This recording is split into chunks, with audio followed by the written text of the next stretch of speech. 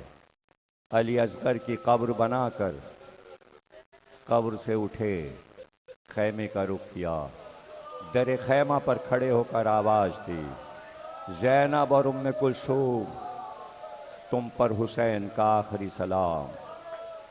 رباب، سکینہ اور رقیہ، تم پر حسین کا آخری سلام۔ اے میری ماں کی دیرینہ کنیز فضہ، تجھ پر بھی حسین کا سلام۔ بیبیوں میں شور ماتم اٹھا، خیمے کا پردہ ہٹا، فضہ نے حسین کو خیمے میں بلا لیا، بیبیوں نے حسین کو گھیر لیا۔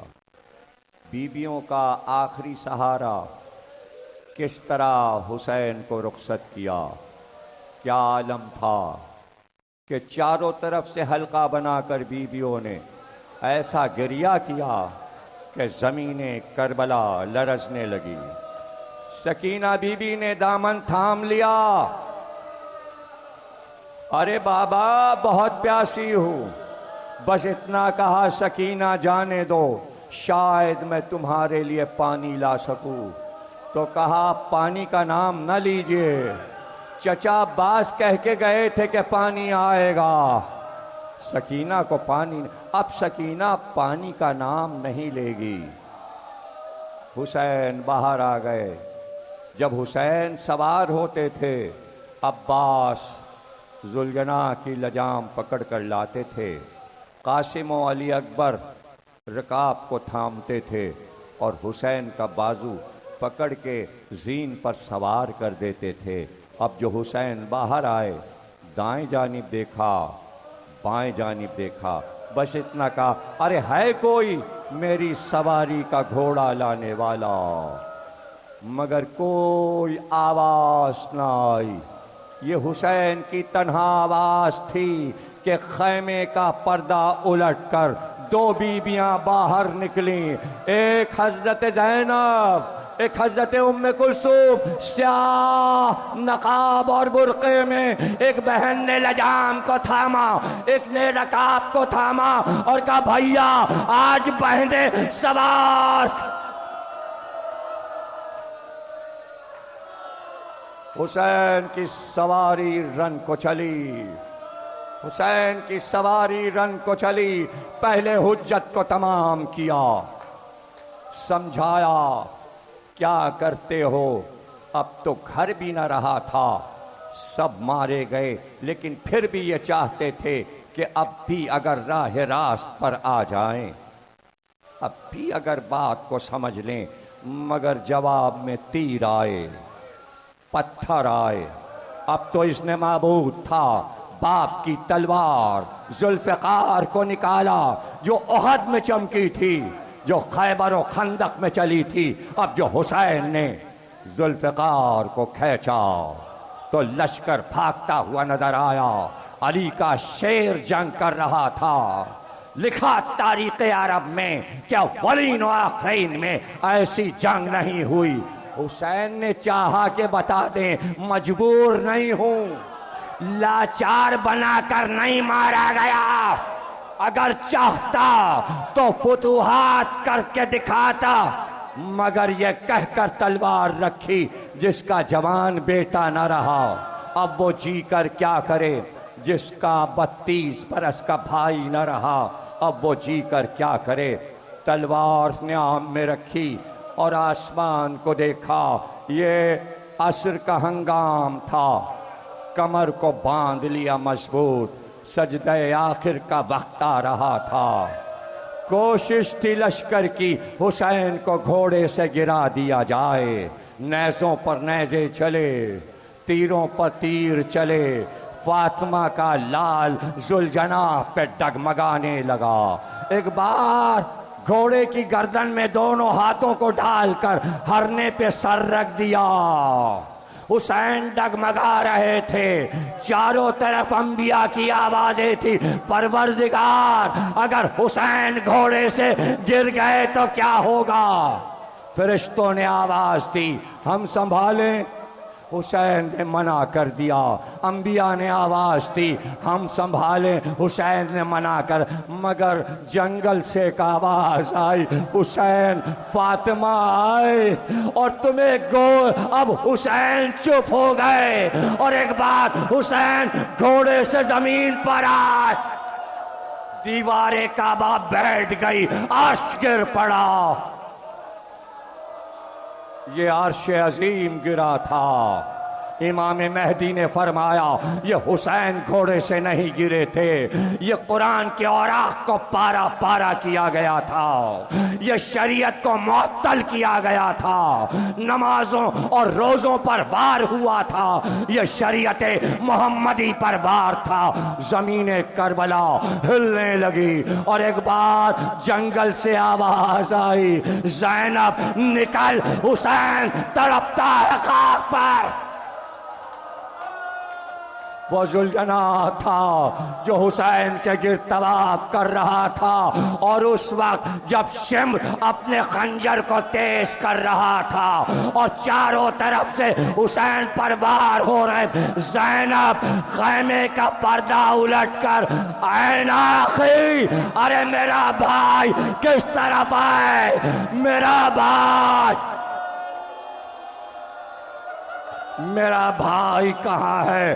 زینب پکارتی چلی، ارے زینب خیمے سے نکلی تھی، اس لیے آفتاب نے گہن میں چہرہ چھپا لیا، اندھیرا ہو گیا، سیاندھی اٹھی تاکہ کوئی بیبیوں کو دیکھ نہ سکے، سیدانیاں پکار رہی تھی، حسین حسین، ارے ابھی تو بھائی کو پکار رہی تھی کہ اچانک خیمے جلنے لگے، شعلے اٹھنے لگے، لشکر دوڑنے لگے، ارے چادریں لٹنے لگی، سکینہ کے گوار لٹ گئے۔ ابھی تو بیبیاں پکار رہی تھی، حسین حسین، ایک بار بیبیوں نے پکارا، عباس عباس عباس۔ شروع میں کہہ چکا اور تمام تقریروں میں کہہ چکا، علم نہیں آتا وہاں جہاں ضد ہو جاتی، جہاں ضد ہو جاتی ہے، ضد قوم نوح کو، عاد و سمود کو ضد برباد کر گئی. جو سیکھنے والے تھے انہوں نے ضدیں چھوڑ دی. اگر جزیرہ عرب کے کافر ضد نہ چھوڑتے تو بت کیسے ٹوٹتے؟ بت پرستی کیسے چھوڑتے؟ تو چھوڑنا پڑی. تو حسین میں سب کچھ نظر آتا تھا. ان کے چہرے میں پورا دین تھا. اسی لیے اجمیر کے مزار سے اب تک آواز آ رہی ہے، شاہ ہست حسین، بادشاہ ہست حسین، دی ہست حسین، دی پناہ ہست حسین. اب تک آواز گونج رہی ہے، اب تک آواز گونج رہی ہے. اور حسین نے دین کو پناہ دے دی. دین نے پکارا میری مدد کرو. حسین نے پوچھا تجھے کیا کیا چاہیے، تجھے کیا کیا چاہیے؟ تو کشتی دین اسلام نے آواز دی، مجھے طوفانوں نے گھیرا ہے، میں ٹوٹ کر پاش پاش ہونے والی ہوں. لہروں پر تھمنا مشکل ہے، کشتی ڈگمگا رہی ہے. تو ایک بار آواز دی، اے نانا کے دین، اے کشتی اسلام، میں تجھے ڈوبنے سے بچا لوں گا. کیا بات ہے؟ کیا تجھ میں سوراخ ہے؟ پانی بھر رہا ہے، اکبر کے سینے کا لہو ہے. میں قاسم کی لاش کے ٹکڑے دے کر تجھے پاش پاش ہونے سے بچا لوں گا. علی اصغر کا گلا تجھے لہروں پہ ابھارے گا. اور اگر تیرے پتوار ٹوٹ گئے تو عباس کے ہاتھوں کو تیرے پتوار بنا دیے جائیں گے. اور اگر منزل پر جانے کے لیے تجھے بادبان کی ضرورت ہے تو زینب کی چادر لٹ رہی ہے اور نانا کے دین کا بادبان بن رہا ہے. تھم گئی کشتی اسلام، دین کی بقا قیامت تک کے لیے ہو گئی. عصر کا ہنگام تھا. حسین اپنی کل کائنات اپنے رب پر لٹا چکے تھے اور اب آواز آ رہی تھی، آؤ تم بھی آؤ، تمہارا انتظار ہے. علی اصغر کی قبر بنا کر قبر سے اٹھے، خیمے کا رخ کیا. در خیمہ پر کھڑے ہو کر آواز دی، زینب اور ام کلثوم، تم پر حسین کا آخری سلام. رباب، سکینہ اور رقیہ، تم پر حسین کا آخری سلام. اے میری ماں کی دیرینہ کنیز فضہ، تجھ پر بھی حسین کا سلام. بیبیوں میں شور ماتم اٹھا، خیمے کا پردہ ہٹا. فضہ نے حسین کو خیمے میں بلا لیا، بیبیوں نے حسین کو گھیر لیا. بیبیوں کا آخری سہارا کس طرح حسین کو رخصت کیا. کیا عالم تھا کہ چاروں طرف سے حلقہ بنا کر بیبیوں نے ایسا گریہ کیا کہ زمین کربلا لرزنے لگی. سکینہ بی بی نے دامن تھام لیا، ارے بابا بہت پیاسی ہوں، بس اتنا کہا سکینہ جانے دو، شاید میں تمہارے لیے پانی لا سکوں. تو کہا پانی کا نام نہ لیجئے، چچا عباس کہہ کے گئے تھے کہ پانی آئے گا. سکینہ کو پانی، اب سکینہ پانی کا نام نہیں لے گی. حسین باہر آ گئے. جب حسین سوار ہوتے تھے، عباس ذوالجناح کی لجام پکڑ کر لاتے تھے. قاسم و علی اکبر رکاب کو تھامتے تھے اور حسین کا بازو پکڑ کے زین پر سوار کر دیتے تھے. اب جو حسین باہر آئے، دائیں جانب دیکھا، بائیں جانب دیکھا، بس اتنا کہا، ارے ہے کوئی میری سواری کا گھوڑا لانے والا؟ مگر کوئی آواز نہ آئی. یہ حسین کی تنہا آواز تھی کہ خیمے کا پردہ الٹ کر دو بیویاں باہر نکلیں، ایک حضرت زینب، ایک حضرت ام کلثوم، سیاہ نقاب اور برقعے میں۔ ایک بہن نے لجام کو تھاما، ایک نے رکاب کو تھاما اور کہا بھائیا آج بہنیں سوار۔ حسین کی سواری رن کو چلی، حسین کی سواری رن کو چلی۔ پہلے حجت کو تمام کیا، سمجھایا کیا کرتے ہو، اب تو گھر بھی نہ رہا تھا، سب مارے گئے، لیکن پھر بھی یہ چاہتے تھے کہ اب بھی اگر راہ راست پر آ جائیں، اب بھی اگر بات کو سمجھ لیں، مگر جواب میں تیر آئے، پتھر آئے۔ اب تو اس نے معبود تھا، باپ کی تلوار ذوالفقار کو نکالا جو احد میں چمکی تھی، جو خیبر و خندق میں چلی تھی۔ اب جو حسین نے ذوالفقار کو کھینچا تو لشکر بھاگتا ہوا نظر آیا، علی کا شیر جنگ کر رہا تھا۔ لکھا تاریخ عرب میں کہ اولین و آخرین میں ایسی جنگ نہیں ہوئی۔ حسین نے چاہا کہ بتا دیں مجبور نہیں ہوں، لاچار بنا کر نہیں مارا گیا، اگر چاہتا تو فتوحات کر کے دکھاتا، مگر یہ کہہ کر تلوار رکھی جس کا جوان بیٹا نہ رہا، اب وہ جی کر کیا کرے، جس کا 32 برس کا بھائی نہ رہا، اب وہ جی کر کیا کرے۔ تلوار نے عام میں رکھی اور آسمان کو دیکھا، یہ عصر کا ہنگام تھا، کمر کو باندھ لیا مضبوط، سجدہ آخر کا وقت آ رہا تھا۔ کوشش تھی لشکر کی حسین کو گھوڑے سے گرا دیا جائے، نیزوں پر نیزے چلے، تیروں پر تیر چلے، فاطمہ کا لال ذوالجناح پہ ڈگمگانے لگا۔ ایک بار گھوڑے کی گردن میں دونوں ہاتھوں کو ڈال کر ہرنے پہ سر رکھ دیا، حسین ڈگمگا رہے تھے، چاروں طرف انبیاء کی آوازیں تھی، پروردگار اگر حسین گھوڑے سے گر گئے تو کیا ہوگا؟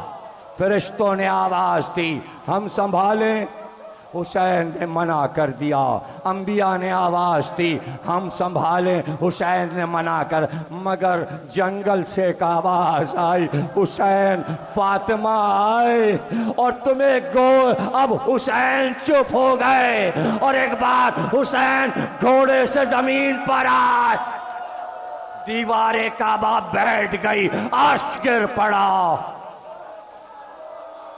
یہ عرش عظیم گرا تھا۔ امام مہدی نے فرمایا یہ حسین گھوڑے سے نہیں گرے تھے، یہ قرآن کے اوراق کو پارا پارا کیا گیا تھا، یہ شریعت کو معطل کیا گیا تھا، نمازوں اور روزوں پر وار ہوا تھا، یہ شریعت محمدی پر وار تھا۔ زمین کربلا ہلنے لگی اور ایک بار جنگل سے آواز آئی زینب نکل، حسین تڑپتا ہے خاک پر۔ وہ ذوالجناح تھا جو حسین کے گرد طواف کر رہا تھا، اور اس وقت جب شمر اپنے خنجر کو تیز کر رہا تھا اور چاروں طرف سے حسین پر وار ہو رہے، زینب خیمے کا پردہ الٹ کر عین آخی، ارے میرا بھائی کس طرف آئے، میرا بھائی، میرا بھائی کہاں ہے؟